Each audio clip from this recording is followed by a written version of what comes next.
네, 다음 영화는 올여름 최고의 화제작. 화제작. 네, 외계 더하기 네. 인입니다.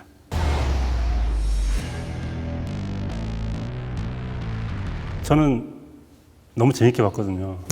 근데 많이 시달리더라고요. 근데 사실 외계인이 규모도 가장 컸고 네. 2부작으로 만들어진 데다가 도전적인 프로젝트잖아요. 네. 안전한 기획은 아니거든요. 음. 근데 그럼에도 불구하고 이제 CJ가 과감한 선택을 해서 2부작 구성에 아주 큰 제작비를 들여서 만든, 개봉하기 전부터 가장 큰 화제작이었고, 이 영화가 어떻게 결과가 나오냐가 좀 과장해서 얘기하면 향후의 한국 영화 전체 시장의 흐름을 좌우할 정도로 큰 규모의 영화였는데, 결과적으로는 올해 여름 시장 4편의 영화 중에 가장 저조한 성적을 거둔 영화로 지금 현재는 아마도 감독이 최동훈 감독이기 때문에 사람들이 더 큰 기대를 했고 어쩌면 더 큰 실망을 했을 수도 있겠다라는 생각이 들어요. 사실 최동훈 감독님이 늘 소위 말하는 거장, 뭐 좋은 영화, 비평적으로 훌륭한 영화를 만드는 사람이라고 얘기되진 않았거든요. 네.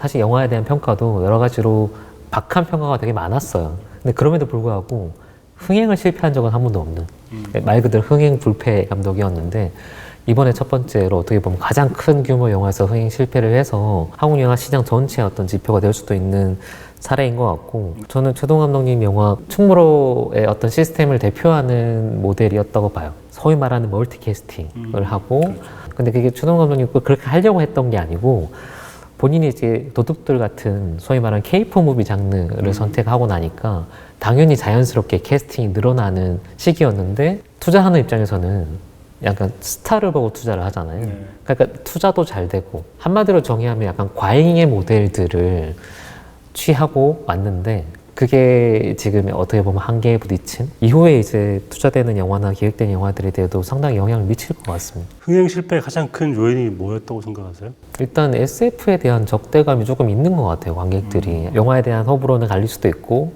이 영화도 마찬가지로 아주 훌륭한 영화라고 말하기는 힘들지만 얘기할 만한 지점들이 되게 많은 영화인 것 같은데, 그거에 비하면 상당히 박한 평가들이 좀 많이 나오는. 외계인들은 아주 오랜 세월 동안 죄수들을 여러 시간대에 가두어 놓았다. 다른 시간대로 간다. SF나 아니면 판타지 장르에 대해서 어느 정도의 거부감이 있는 것 같고, 훨씬 더 좋은 혹은 완성도가 높은 영화들을 헐리우드 영화에서 너무 많이 봐서 상대적인 비교가 되는 탓도 있는 것 같고요. 저는 개인적으로 이야기가 재밌었거든요. 이야기가 재밌다는 건 보통 우리는 이제 영화를 하나의 예술 작품을 볼 때 완성도를 논하고, 완성도를 하는 건 이야기가 흩어져 있다가 하나로 집약되면서 강력한 후반부의 어떤 이야기로 귀결되는 이런 이야기를 좋아하고, 그런 이야기를 완성도 있다고 하는데, 사실은 최동훈 감독은 이번에 그걸 포기해 버린 게 아닌가.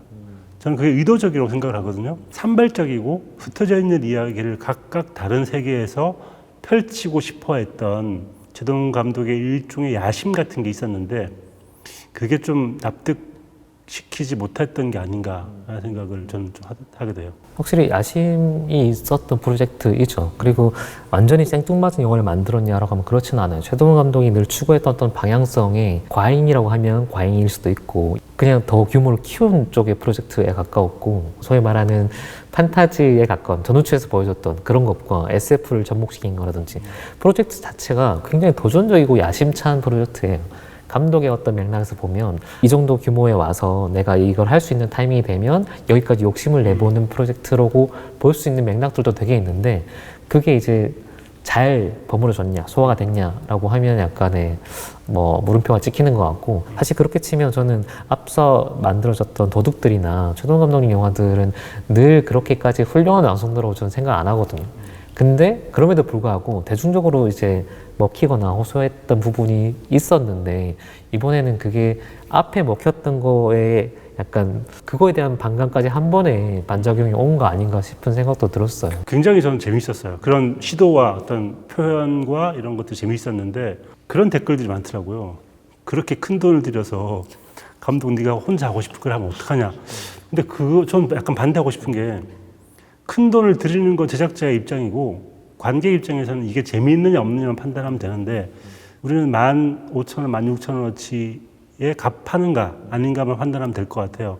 저는 그 정도는 충분히 하지 않았나? 네, 네. 생각이 들어요. 좀 그냥 냉정하게 완성도만 놓고 평가하면 그렇게까지 비난받을 정도로 형편없냐라고 하면 그렇지는 않다고 보는데 뭐 냉정하게 놓고 본다고 하면 레퍼런스 짬뽕이긴 하잖아요. 그렇죠. 이렇게 새로운 건 없어요. 많이 봤던 것들을 다 조합하고 재조립하고 하는 건데 그걸 좀 더 박하게 더 평가하면 조합하되 다운그레이드 돼 있다라고 볼 수도 있는 거고 비교 대상이 너무 명확해서 그런지 몰라도 하나도 새로운 상상력이 없으니까 이 영화 별로야 라고 얘기할 수도 있거든요. 근데 또 한편으로는 이 영화는 그냥 충분히 오락 영화로서 그 2시간 동안 즐길 수 있게끔 만드냐라고 하면 그건 충분히 달성하고 있는 영화고 그리고 말씀하신 것처럼 너무 많은 얘기들을 담고 있긴 하잖아요. 그게 저는 기본적으로 실패라고 봐요. 제가 최근에 코로나 이후에 뭐 OTT 시리즈나 뭐 이런 것들 너무 많이 늘어나니까 그런 거 보면서 계속 하는 생각이 뭐냐면 영화가 추구해야 될 게 뭐냐라고 묻는다고 하면 저는 영화는 철저하게 극장이라는 공간을 중심으로 이루어져 있는 콘텐츠라고 생각하고 그럼 극장이라는 공간의 핵심이 뭐냐면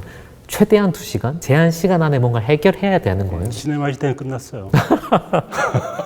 계속 오늘 이 얘기가 나오는 건가요? 그 생각을 계속 하게 되는 것 같아요. 마블 영화가 실패하는 혹은 마블 드라마 시리즈가 괜찮아진 이유 중에 하나도 담고 싶은 거 너무 많은데 이 시간 안에 어떻게 처리할 건가에 대한 판단들을 약간 착각하고 있는 것 같은 그래서 영화는 잘 만든 영화일수록 뺄셈이 잘 된 영화가 좋은 거고 근데 블록버스터용만 그게 아니잖아요. 블록버스터는 기본적으로 다 계속 플러스를 하려고 하는 거고 근데 그 사이에 조율이 필요하거든요.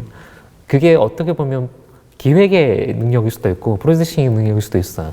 어느 순간부터 약간 한국 영화가 이런 규모로 가는 영화에 대해서는 프로듀싱을 약간 포기한다는 생각도 있고 이거는 훨씬 더 약간 쳐내야 되는 것들이 많았던 영화일 텐데 그런 것들 좀 조율이 안 된 거 아닌가 싶긴 합니다. 창작자 입장에서 그런 말 자주 하는데 작가 혹은 창작자는 2가지를 만들고 싶어 하는데 하나는 걸작, 하나는 괴작. 저걸 왜 만들었지 싶은 괴작을 만들고 싶은 마음이 늘 있거든요. 최동훈 감독의 이번 작품은 괴작을 만들고 싶어 했던 감독의 야심 같은 게 아닐까? 주성치 영화를 뒤늦게 발견하고 그 매력에 빠져가지고 막 찾아보게 되는 이거 뭔 이상한데 재밌어? 그런 작품을 만들고 싶었던 게 아닌가라는 생각을 좀 하게 됐어요. 네네. 그게 이제 문제라면 문제인데 그러니까 비평적으로 뭔가 호평을 받으려면 괴작이 돼야 되는 작품이긴 해요. 왜냐면 불균질한 것들이 막 충돌하고 할 때 재밌는 요소들이 나올 수 있는 영화거든요. 그러니까 충분히 그런 방향성도 보이고 근데 냉정하게 생각해보면 그 누가 얘기했던 것처럼 700억짜리 괴작을 만드는 게 네가 제정신이냐라고 얘기할 수도 있는 거고 사실 프로듀싱 차원에서는 그리고 심지어 이 영화는 괴작이 아니에요. 그냥 괴작이 됐으면 뭐 비평적으로라도 좋은 얘기들이 좀 더 나올 수 있었을 텐데 괴작이 되기에는 너무 최동훈 감독님이라는 분의 그 연출력이 매끈해요. 불균질하게 튀어나올 수 있는 요소들을 되게 잘 다듬었거든요. 그래서 영화가 어렵지 않고 사실은 이게 스토리가 정리되지 않는 얘기임에도 불구하고 그리고 2부가 다 나와야지 정리될 수 있는 얘기에도 불구하고 1부가 나름 깔끔하게 정리된다는 느낌을 주거든요. 이것도 아니고 저것도 아닌 방향으로 차라리 괴작으로 갔으면 뭔가 있을 것 같고 재밌게 보았으면서 약간 불안한 마음이 드는 것은 이게 2부 중에 1부잖아요. 근데 2부 중에 1부를 보았는데 다 본 것 같은 느낌? 이 뒤에 어떤 얘기가 더 나올 수 있을까? 그러니까 이 2부가 엄청나게 나올 수도 있겠죠, 당연히. 그런데 이미 너무 많은 것들을 보여준 게 아닌가? 호기심을 좀 못 끌었다는 측면에서는 좀 약간 실패한 일부라는 생각은 들어 재미있었지만. 이 영화가 남기는 거는 1편의 세계관들을 어느 정도 정리하고 설명해 줬다. 자, 그러면 2부를 기다려 주세요. 인 건데 상업적인 기획으로 놓고 보면 제일 큰 배착 중에 하나가 근데 그렇게 하려면 1부가 어느 정도 많이 봐야 되잖아요. 근데 그게 지금 관객수로 놓고 보면 그게 달성이 안 됐기 때문에 VOD가 있잖아요. VOD로 다 보게 하면 돼요. 그리고 최동훈 감독님의 장기가 발휘되는 지점 중에 하나는 오히려 판타지나 SF 쪽이 아니라고 생각하거든요. 우리 흔히 최동훈 감독 하면 먼저 떠오르는 게 이제 장르. 그 장르가 한국에 이식됐을 때 그게 되게 우리 영화처럼 보이게 만드는 일단 범죄 재구성에 나오는 그 인물들의 설정이나 디테일 혹은 타짜에서 보여주는 그런 도박판, 한국 하트판에서만 보여줄 수 있는 그런 것들이 오히려 부피를 만들어주는 거예요. 그러니까 사실 이야기 방식 자체나 얘기가 끌고 가는 전개나 이런 것들은 우리가 현실에서 보고 듣고 하는 그런 실감들, 그런 것들 디테일이 더해질 때 재밌다라고 느껴지는 거고, 실제로 재밌는 부분은 다 그런 요소들이거든요. 근데 그게 여기가 아닌 판타지 공간으로 옮겨질 때, 일테면 전우치처럼 그렇게 갈 때는 그 매력이 좀 덜한 거죠. 근데 그게 이번에 완전히 더 가서 시간 여행을 하는 SF와 판타지 같은 것들을 섞어 놓으니까 한국 관객들이 볼 때는 소위 말 우리가 공감할 수 있는 통로들 같은 건 별로 없는 것 같고, 비슷한 유행 영화들, 할리우드 영화들과 비교하면 약간 좀 뭐랄까 유치해 보이는 것 같기도 하고, 저는 옹호한다고 하면 최동 감독이 가장 오히려 노골적으로 가는 그 방향성이 그 유치함, 좀 조악함, 어설픔, 말 그대로 판타지를 판타지 영역에서 뻔뻔하게 밀어붙이는, 그게 아까 괴작일 수도 있고 아까 조성치 영화일 수도 있고, 그 전우체에서 나온 것처럼 막 이렇게 붓으로 그리고 하면 나오는 그 도술 부리는 것들이 되게 그 도술의 어떤 CG나 디테일들이 너무 좋아서 와 이게 박수치고 하는 게 아니잖아요. 귀엽죠. 그러니까 능청스러움, 좋게 얘기하면 뭐 풍자해악처럼 보이는 약간의 조악함이 좀 오히려 장점으로 발휘되는 부분인 것 같은데, 그걸 보통은 헐리우드 영화식으로 하면 감추려고 하잖아요. 매우 매끈한 사실적인 CG 같은 걸 통해서. 근데 오히려 최동 감독님의 방향은 그걸 더 노골적으로 드러내거든요. 이번 영화는 훨씬 더 그랬고, 그런 뻔뻔함들이 있는데 그거에 대해서 오히려 좀 적대적으로 반응한 거 아닌가? 오히려 수준이 낮다, 못 만들었다라고 얘기를 쉽게 하는 것 같아요.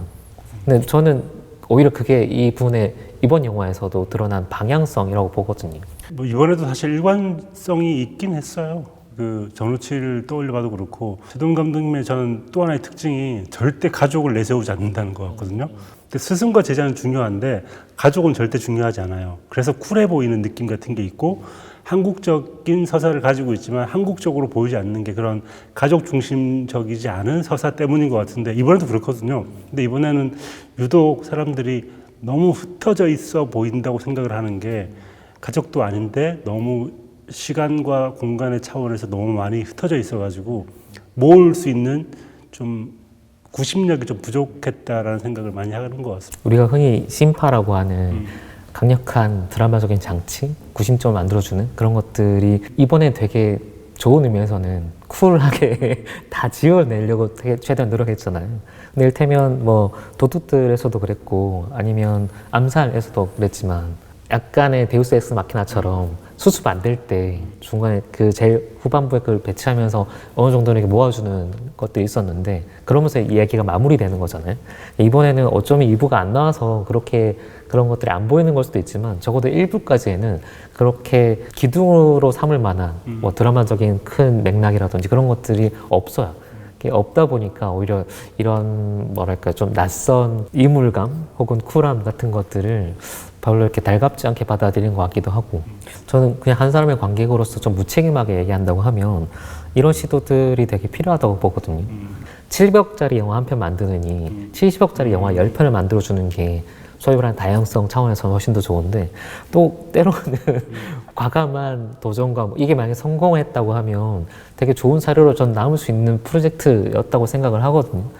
근데 결과적으로 이렇게 나왔으니까 이제 점검을 해봐야 될 텐데, 이 점검에는 영화 자체의 의도나 야심만 놓고 볼 게 아니라 바깥쪽에 있는 반응들까지 같이 좀 봐야 될 것 같고, 그렇게 보면 저는 2부가 아직 남기는 했지만 이 영화는 재평가 받을 거라고 봐요. 그러니까 지금 지나치게 뭔가 반감에 가까운 반응들이 나오는데, 예전에 그 리얼이나 뭐 이런 것처럼 특정 영화에 대한 일종의 태도는 조롱에 가깝게 접근하기도 하거든요. 그게 어느 정도의 그 열기나 뭐 그런 것들 좀 거치고 나면 좀 다르게 얘기되지 않을까? 심지어 이제 외계인 같은 경우는 2부가 남아있기 때문에 1부를 다 걸쳐놓고 볼 때는 또 다르게 평가될 수 있는 여지가 충분히 있는 영화라고 생각을 합니다. 네, 다음으로 이야기해볼 영화, 외계 더하기 인 만큼 초호화 캐스팅을 자랑하는 비상선언, 한재림 감독의 작품이죠. 그리고 외계인만큼 많은 비판과 박한 평가들을 많이 받은 영화죠. 네.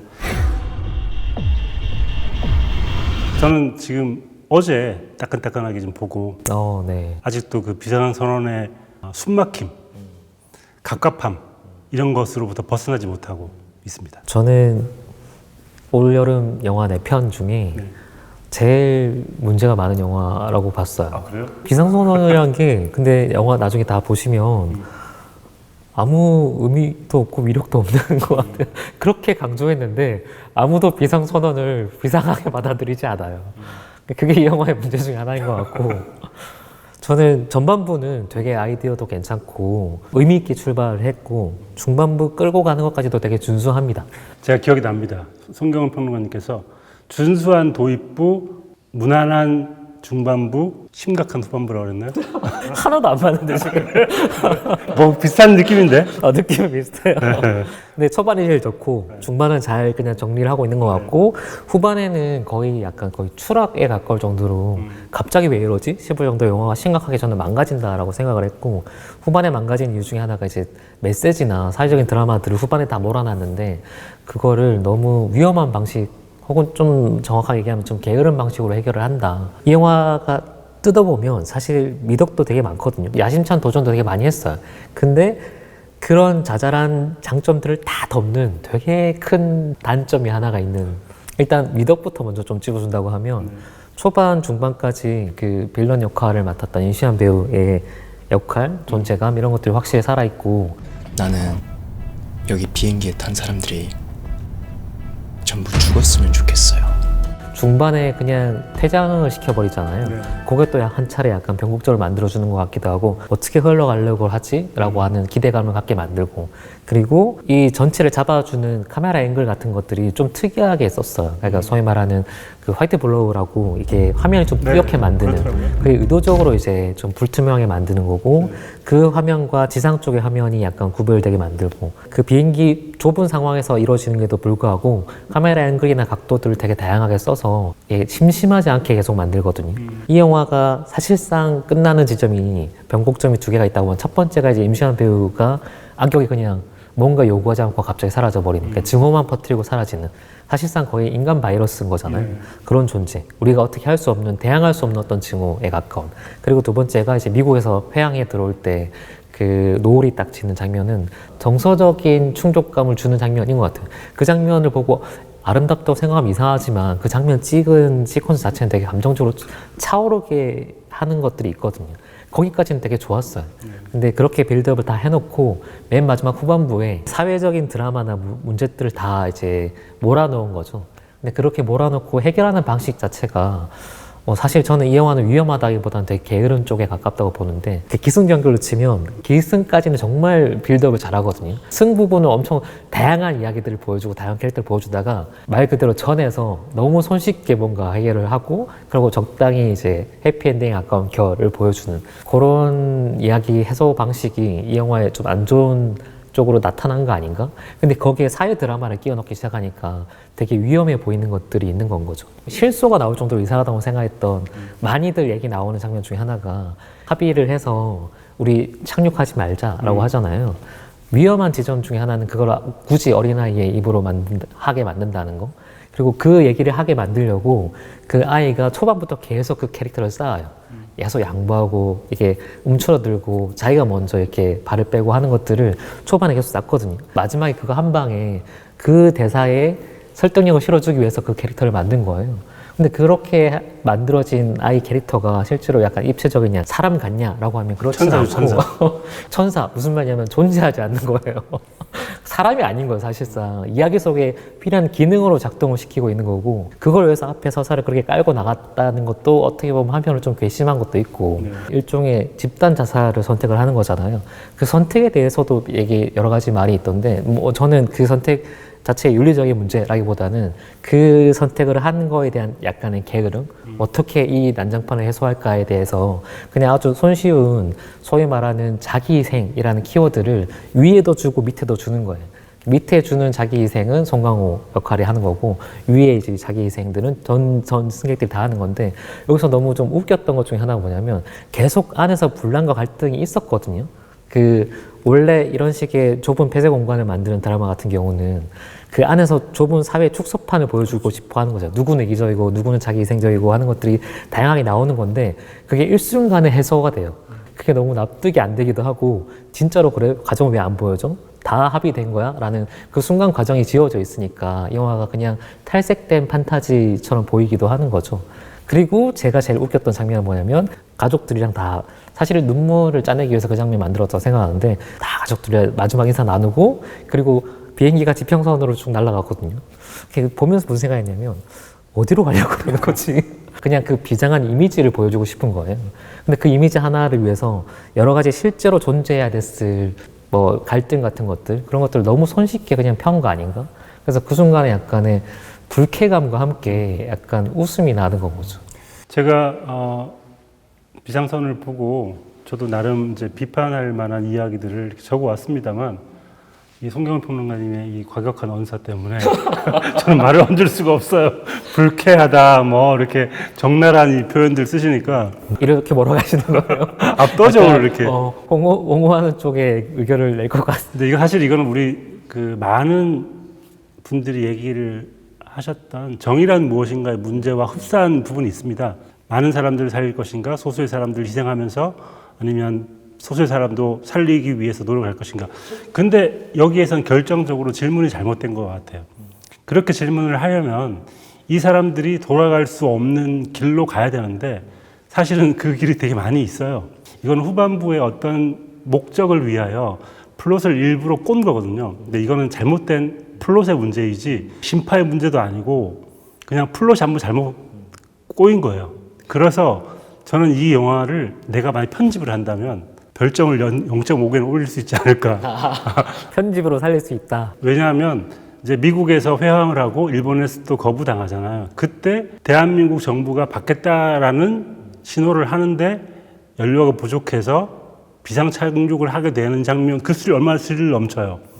그래서 그 부분 빼내고 후반부에 에필로그처럼 나오는 모든 사람들이 가족처럼 가든 파티를 하는 장면 빼내고 그러니까 비행기가 떨어져서 마지막 장면이 비행기의 부감이잖아요. 그렇게 끝이 나면 중반까지 하고 그냥 영화 끝내는 거잖아. 아니죠. 왜냐하면 이 2시간 10몇 분짜리이기 때문에 그걸 떼내도 1시간 50분 정도 돼요. 그거도 충분히 가능한 게 지금 이 영화가 보여주고 싶은 것은 비행기는 사회 축소판이어서 어떤 재난이 닥쳤을 때 그 재난에 대하는 사람들의 마음과 태도 같은 것들이란 말이죠. 그건 이미 많이 보여줬어요, 앞에서. 그런 부분들만 빼내면 사실은 저는 기술적 완성도나 사회 드라마로 꾸려나가는 방식이나 인물들의 구축 같은 게 굉장히 잘 된 부분들이 많아서 저는 굉장히 좋은 드라마가 될 수 있었다는 생각이 듭니다. 그 후반에 한번 꼬는 그 부분의 가장 문제가 뭐냐면 사실 그 후반에 꼰다는 게 전체 얘기를 감독이 책임을 지고 어떤 얘기인지를 명확하게 하고 그걸 보여주는 방식들을 이제 비트는 거잖아요. 다르게 보이게 했다가 이쪽으로 가야 되는데 애초에 이 영화는 그 전체를 보이는 방식이 뭔지를 알 수가 없어요. 그냥 잘 꼬아야지에만 집중하니까 이 부분만 집중하다가 앞뒤를 다 안 맞게 그냥 붙여버린. 그래서 재난 이후에 세월호 이후에 나오는 모든 영화들이 사실은 포스트 세월호에 관한 영화다라고 얘기를 하기 쉬운데 만약에 이 세월호의 그림자를 담으려고 했다라고 하면 이 영화는 거의 최악의 길을 선택하고 있다고 보고 우리가 그때 못했던 보고 싶은 것들을 다 보여주잖아요. 영화 보면서 좀 웃겼던 것 중 하나는 웃겼나 봐요, 이 영화가. 저는 계속 코미디 웃겼어요. 영화였나 봐요.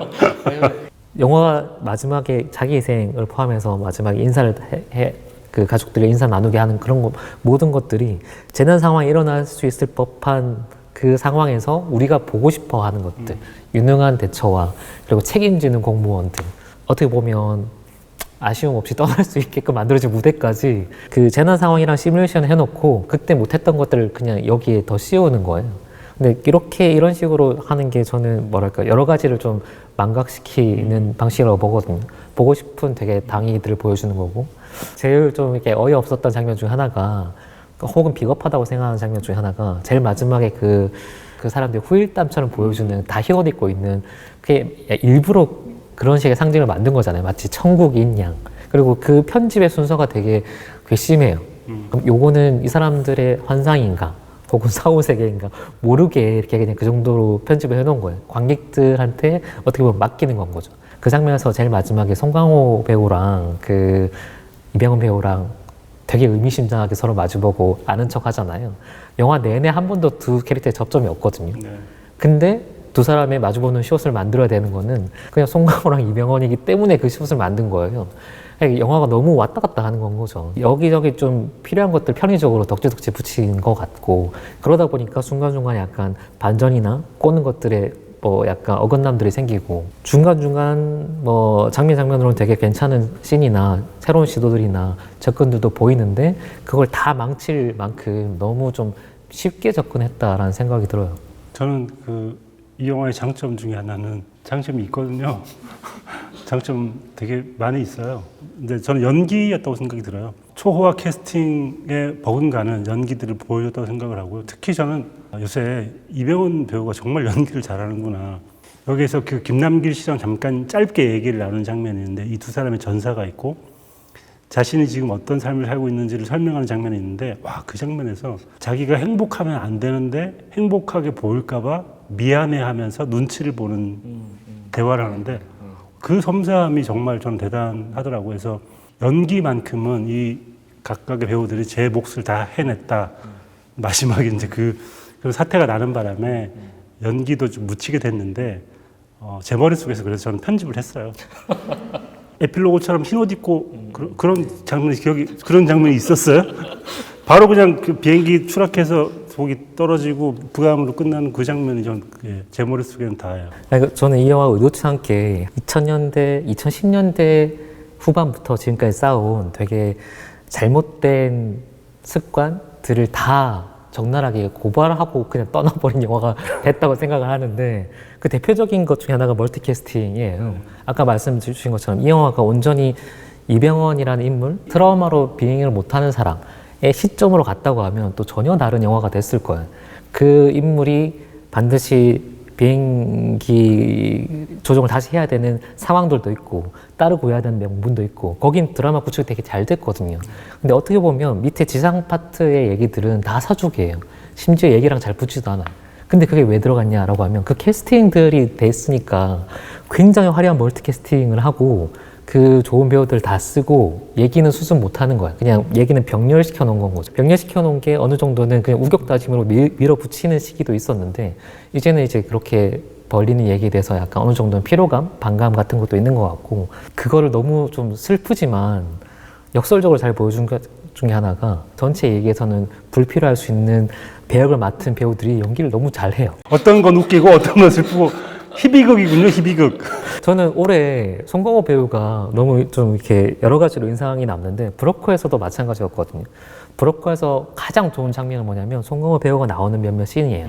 근데 그 씬은 영화 전체를 놓고 보면 딱히 꼭 필연적인 씬은 아닙니다. 오히려 그게 없어야 영화가 훨씬 더 그렇게 갈 것 같은데, 그 장면에서 어떻게 보면 영화 전체보다 훨씬 더 좋은 연기를 보여준단 말이죠. 시간도 없고 방법도 없어.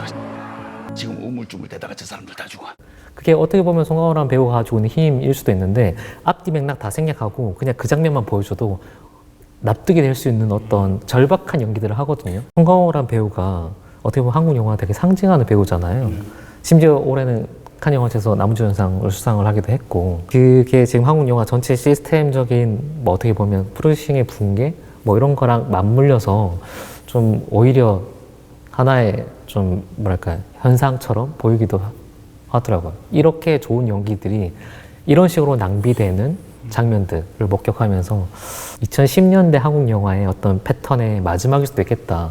그걸 가장 장렬하게 보여준 게 이 비상선언 같은 영화이고, 어떻게 보면 비상선언은 되게 불시착한 영화예요. 왜냐면 진작에 나왔어야 되는데 지금이야 나온 거잖아요. 그렇기 때문에 오히려 더 그게 더 잘 보이는 것 같기도 하고, 계속 웃겼다가 슬펐다가 말씀 주셨는데, 한국 상업 영화라고 하는 상황 전체를 놓고 보면 여러 가지로 좀 안타까운 것들이 있더라고요.